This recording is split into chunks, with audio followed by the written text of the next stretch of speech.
ಇದು ನಮ್ಮ ಇದರದ್ದು ಏನು ರೈತರ ಪರವಾಗಿ ಚಿಂದ್ರೆ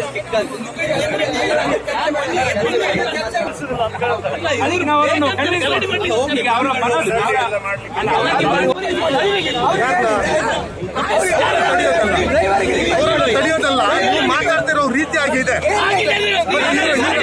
ಇವ್ರಿಗೆ ಹೇಳೋದು ಸರಿ